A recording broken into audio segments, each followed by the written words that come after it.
What an incredible morning so far that we've had, and I look forward to more worship and a time. It's kind of a special morning today. We have Micah Morris leading for us in first worship, and then his sister Ann is leading for us in second. So kind of a family thing going on, which we're excited about. So it's, as always, a wonderful morning of worship together. My sermon title today is why one is the most important word in Ephesians chapter 4. It's always dangerous to have Ryan preach. Do communion before you come up. No, what a blessing to have Ryan, somebody I can call on. I had a lot of text to cover as we go through Ephesians, and you're trying to do Ephesians chapter 4. There's a lot to go through. And I called him and said, hey, I need you to cover some stuff for me that I'm not going to get to. And he basically did my sermon. So we'll just do it again if that's all right with you. I'll just do an extended version of it this time, an hour, and we'll see how that goes. In my family, I am not known as a quick decision maker. And this causes some tension from time to time. I'm okay with it. It's part of my personality. Every personality test I've ever taken puts me in that category of someone who takes their time with choices.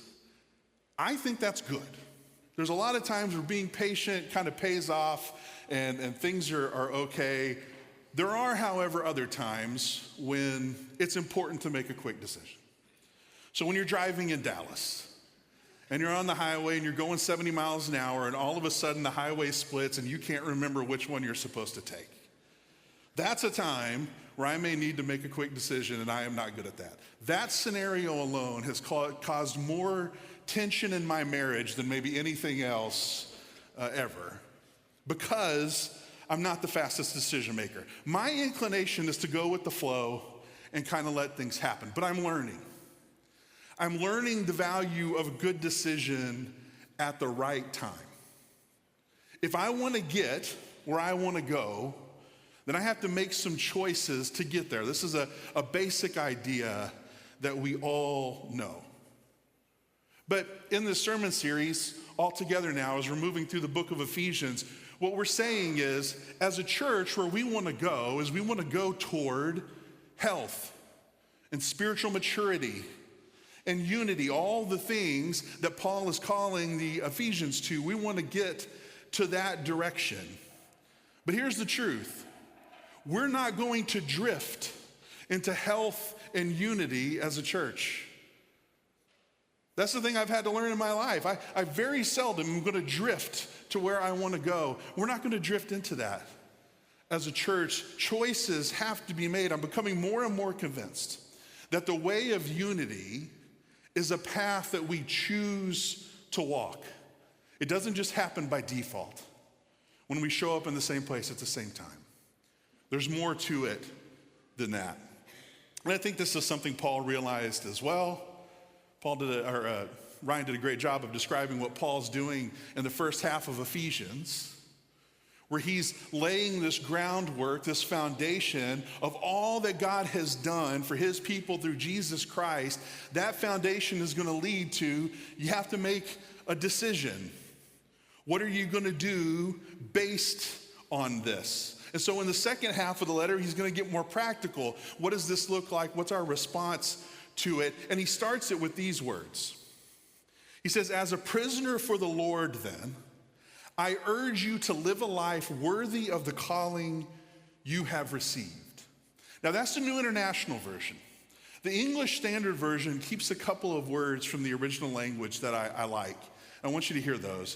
It says, I therefore, a prisoner for the Lord, urge you to walk in a manner worthy of the calling to which you have been called. So first he uses that word therefore. And what he's doing is he's linking everything he's just said in the first half of the letter to everything that's going to come after. Here's the picture that he's painted. He's laid out what God has done. Because of what God has done, this then should be our response. Therefore, this should be our response. And then he uses the word walk. Now, he hasn't used the language or the image of a journey But really what he's done is he's described a path that God has marked out before us. And it's a path that leads to inheritance, it leads to unity, it leads to the Spirit.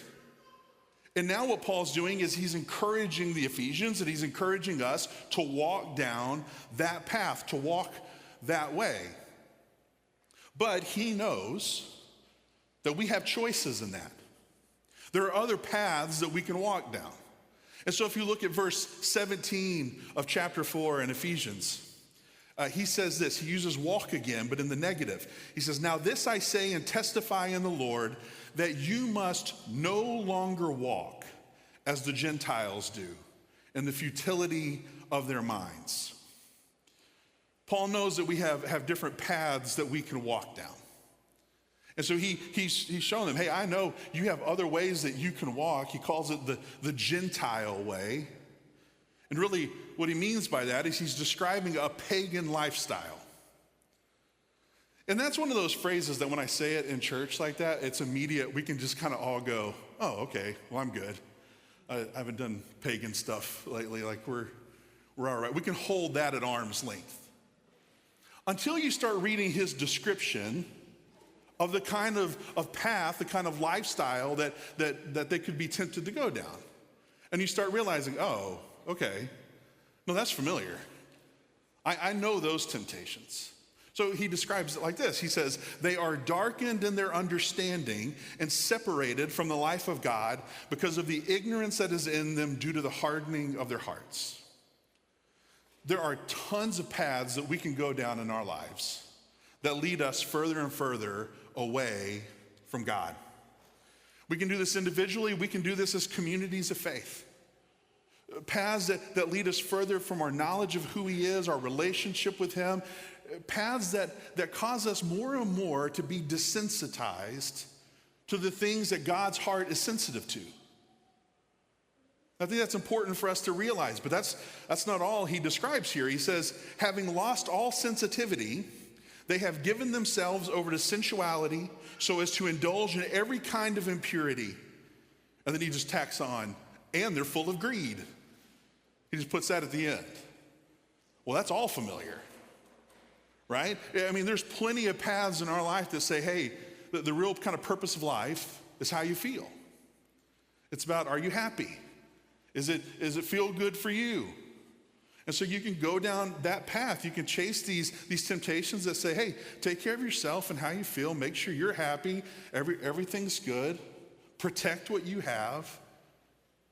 And then there's the path, many paths that say, hey, the secret to life is just getting more and more and more. Just keep accumulating. More love, more acceptance, more influence in the world, more stuff, more of whatever it is.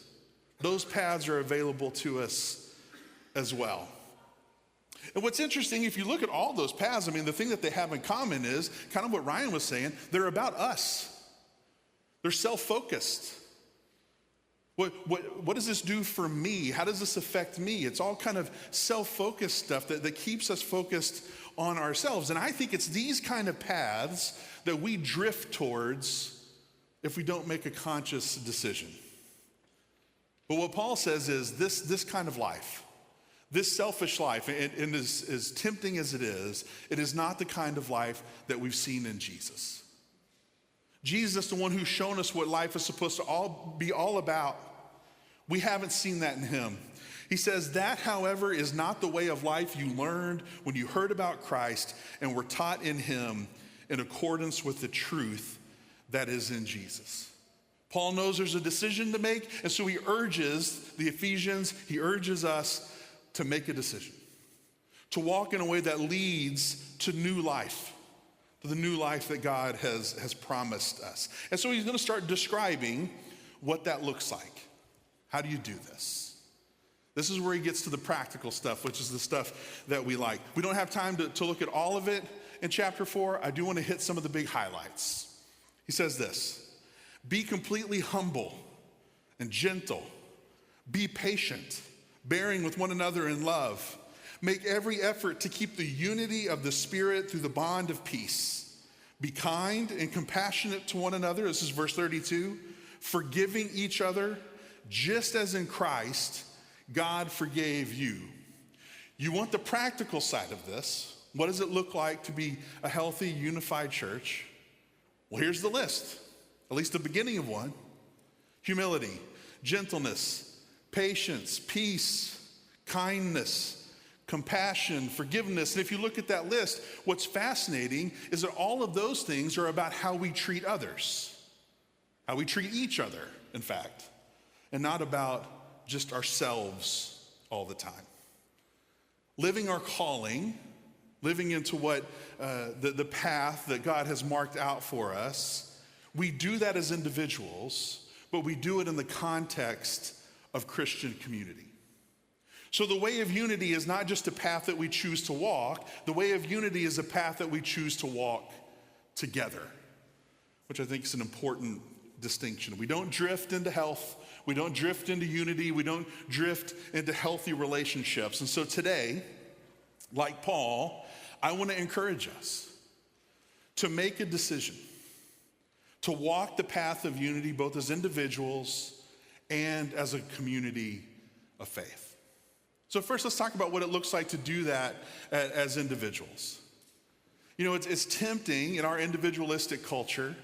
It's kind of becoming more and more tempting, I think, to buy into a faith that is convinced that we don't need church, we don't need community or other people.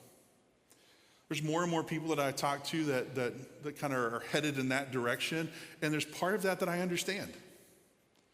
There are things that happen in churches or things that happen in the messiness of relationships that can cause deep, deep pain. And I get that. And I think that's something we as churches have to reckon with and talk about and keep dealing with as communities of faith. But I keep coming back to the fact that our God is a relational God. He is Father, Son, and Holy Spirit. The mystery of that Trinity is a mystery of relationship. And being a relational God, He has created us for relationship with Him, relationship with each other, in any ways that we step into the life that He's called us to. That's done in relationship. That's done in the context of community. Any kind of spiritual growth, any kind of movement towards Him, I think is most often done in the faith family or with other Christians.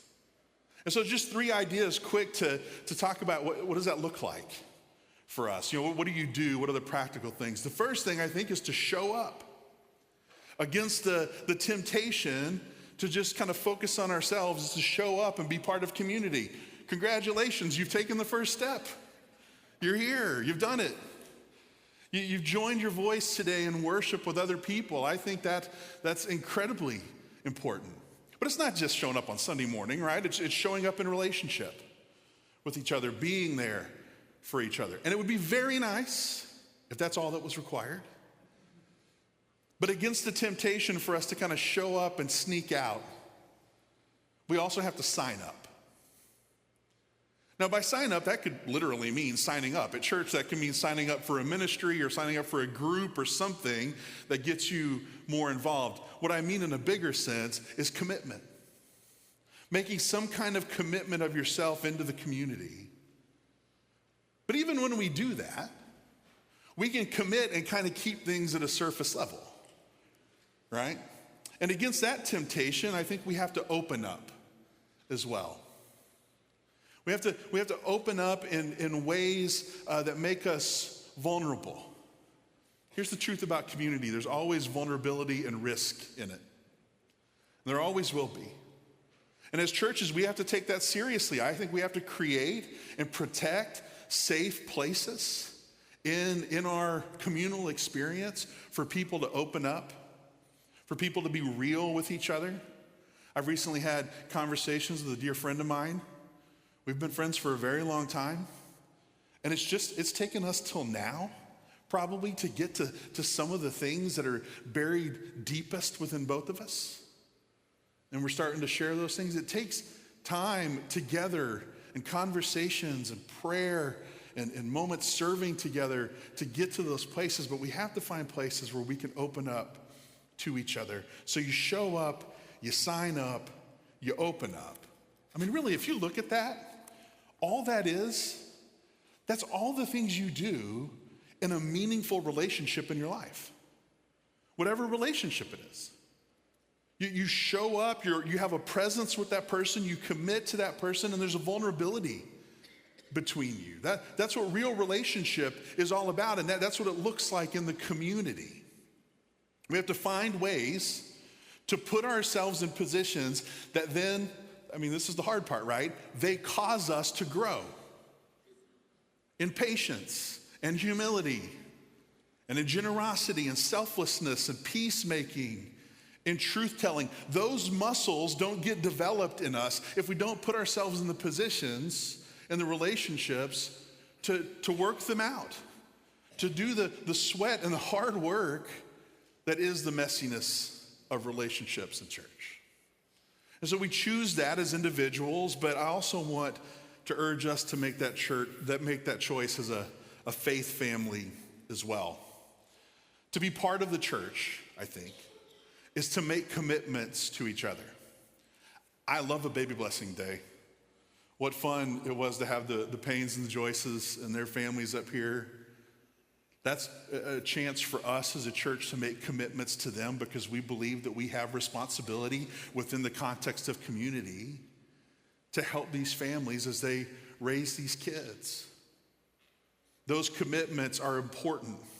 And I think those kind of commitments are at the heart of what Paul is calling us in the Ephesians to. And for him, it starts with this very deep recognition that we are part of one body in Jesus. That's an image that Paul uses a lot in Ephesians. We're part of one body. And I don't want us to skip over it because it's the basis of everything that he's going to say. Every commitment that we make is based in that idea.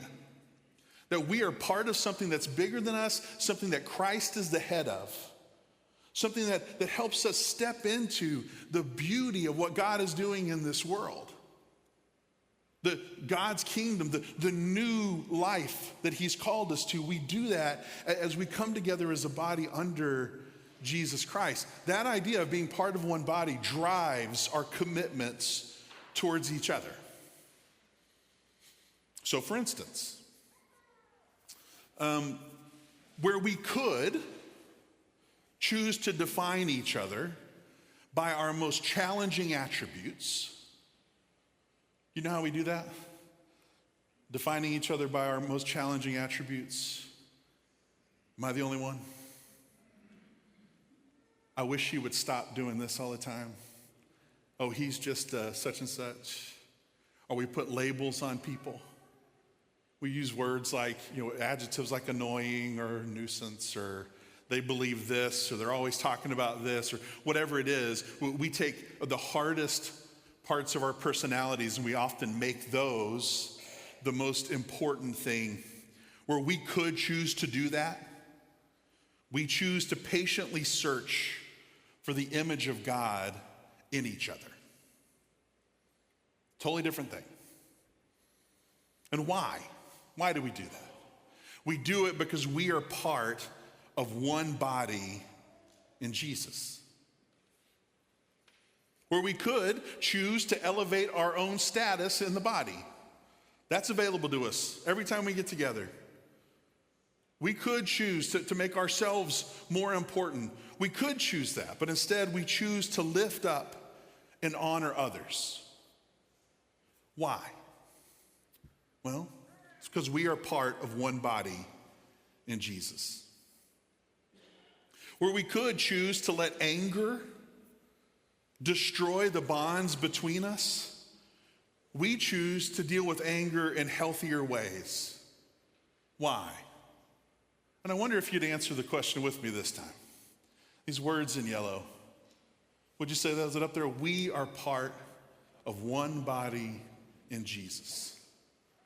Where we could choose to live lives of accumulation, of getting more, just piling on, trying to find happiness, trying to find comfort and safety in those things. We choose to be generous with each other and with our larger community. Why? Because we are part of one body in Jesus. We could choose to complain and to gossip and to shock or to tear down with the gift of language that God has given us, the gift of communication. But instead, we choose to speak in ways that encourage and inspire and tell beautiful truths. Why? Because we are part of one body in Jesus. Where we could choose the shackles of grudges and resentment, we choose the difficult yet freeing work of forgiveness. Why? We are part of one body in Jesus. Where we could choose the values and the hierarchies of the kingdoms of this world, we choose to see the world through the eyes of God's kingdom. The first is last, and the last is first. Why? Because we are part of one body in Jesus. Where we could choose to be overwhelmed by our differences, we choose, as Ryan was saying, to recognize our shared story. Why? Because we are part of one body in Jesus. Where we could choose to stay unapologetically stagnant in our own development. You ever done this? That's just who I am. You just got to accept me for who I am. You got to take the things that I do and live with that. Instead of that, we choose to grow together into a deeper spiritual maturity. Why? Because we are part of one body in Jesus. Church, would you stand with me?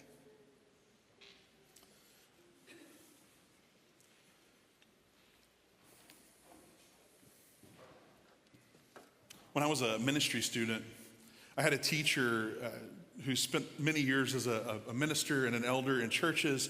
Very wise man. I learned a lot from him. And I remember in one group conversation one day around lunch, somebody asked him, as an elder, how do you handle it when there's somebody that's just causing lots of problems in the community?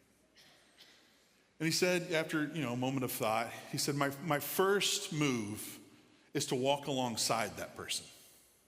He said, because I always want to err on the side of mercy. And then I want to follow the Spirit and trying to figure out what we do next. I want to spend time with them. Boy, I loved that. I have spent so many years reflecting and trying to live into the wisdom of that, because I think that in so many ways sums up a lot of what Paul's doing in Ephesians chapter 4, what he's calling us to, as a way of seeing each other that goes beyond just our individual ideas and lives into a community that is built around Jesus.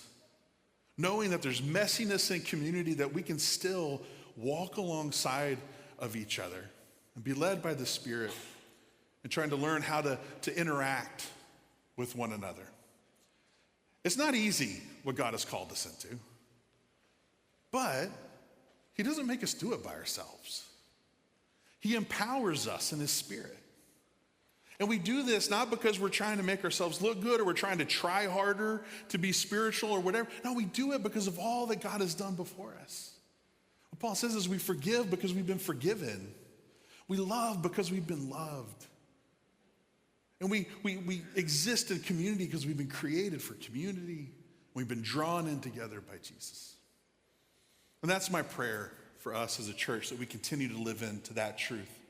This morning as we sing, there'll be some of our leaders back here at the Respond banner, and if you want somebody to pray with or to talk to, I invite you to go see them as we sing together. Let's continue to worship.